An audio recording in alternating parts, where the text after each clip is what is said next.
असं आहे की काल कोकण भवन येथे जे काही रजिस्ट्रेशन होते ते पूर्ण झाल्यानंतर आज महापालिकेतलं रजिस्ट्रेशन आमचं आत्ता पूर्ण होत आलेलं आहे। यानंतरची जी प्रक्रिया आहे ती महापौर पदाची निवडणूक असेल, संविधानिक समित्या असतील आणि महापालिकेची पहिली बैठक आहे।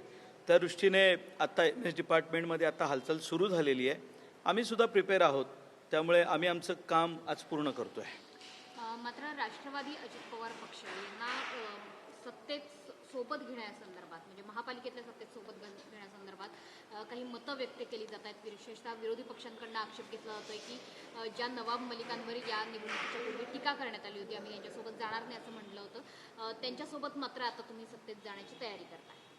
बघा, असं आहे की राजकीय विषय आहे आणि उबाठा निवडणुकीत पराभूत झाल्यानंतर काय बोलतंय काय नाही याच्याकडे फार आम्ही लक्ष देत नाही। असं आहे की महायुती म्हणून ते आमच्यासोबत होते। आमच्या मुंबई भारतीय जनता पक्षाचे अध्यक्ष माननीय आमदार अमित साटम यांनी त्याबाबतली भूमिका एकदम स्पष्ट केलेली आहे आणि त्यावर आत्ता मी काही फार अधिक बोलण्याची गरज आहे असं मला नाही वाटत। महापौर पदाची निवडणूक जी आहे ती कधी होणार आहे? अनेक चेहरे जे आहेत किंवा त्यांची नावं जी आहेत ती चर्चिली जात आहेत, नेमकं ही प्रक्रिया कधी पार पडेल? बस तुम्हाला 1-2 दिवसातच गोड बातमी कळेल, त्याची नोटिफिकेशन निघेल आणि लवकरच म्हणजे येणाऱ्या 7 ते 8 दिवसामध्ये या मुंबई शहरामध्ये महापौर पदाची निवडणूक जवळपास पूर्ण होत आली असेल असं जवळपास आत्ता माझ्याकडे माहिती आहे। थोडं 1-2 दिवस पुढे मागे होऊ शकतं, पण आत्ता या प्रक्रियेला पूर्णतः वेग आला आहे, कारण गटनोंदणीचा जो विषय होता तो संपला आहे।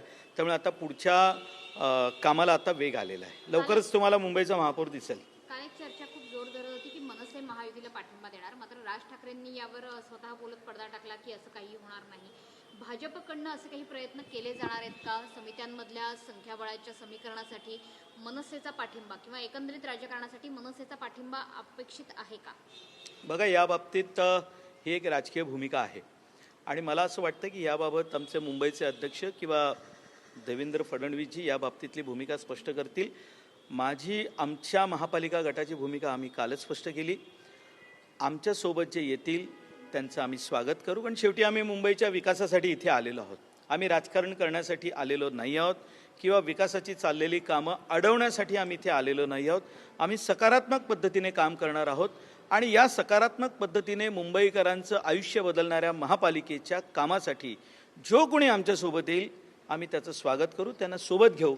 आम्ही एकदम सकारात्मक आहोत। सगळ्यात महत्त्वाचं की निवडणुका झाल्यानंतर लागलीच घनकचराने वाढीव दंड आकारणे म्हणजे जवळपास 100 ते 150% हे दंड मोठे करण्यात आलेले आहेत। सोबतच पाणीपट्टी वाढीची सुद्धा चर्चा आहे।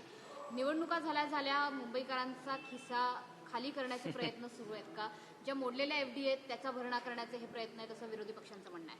नाही, असं आहे की अजून महापालिका बसू द्या। महापालिकेचं प्रशासन आत्ता जे काही निर्णय घेईल ते काही आम्हाला विचारल्याशिवाय ते निर्णय घेणार नाही। आम्ही महापालिकेत सत्तेमध्ये आलेलो आहोत, ते मुंबई महापालिकेची काम करण्याची पद्धत एकूणच सगळं बदलण्यासाठी आलेलो आहोत। आम्ही स्पष्ट केलं आहे की आम्ही मुंबईला भ्रष्टाचारमुक्त प्रशासन देणार आहोत आणि हे सगळं काम करत असताना मुंबईकरांना ही मुंबई महापालिका आपली आहे असं वाटलं पाहिजे। त्यामुळे तुम्ही जो आत्ता विषय म्हणालात हा विषय नेमका काय त्याची माहिती घेऊन मी सांगेन, परंतु मुंबईकरांना कुठेही आपल्या डोक्यावर दडपण आलं आहे, त्यांच्या खिशाला चाट लागते असं कुठलंही काम आम्ही करणार नाही, हे स्पष्ट करतो। जरी आपण एकत्र गटनोंदणी केली तरी सुद्धा अजूनही वाटाघाटीची बोलणी सुरू आहेत का? महापौर पद नेमकं कोणाकडे, स्थायी समिती कोणाकडे, याबद्दल अनेक चर्चा समोर येत आहेत। सगळं ठरलंय की अजून ठरायचं? असं आहे, रोज सकाळी जी 9 वाजता चर्चा होते ना त्या चर्चेकडे फार लक्ष देऊ नका। त्या चर्चेवरती मुंबई चालत नाही आणि महाराष्ट्रही चालत नाही। आपण या चर्चेतनं बाहेर येऊया। एकदम सगळं ठरलेलं आहे आणि लवकरच तुम्हाला गोड बातमी कळेल, तुम्हाला पेढेही मिळतील, चिंता करू नका।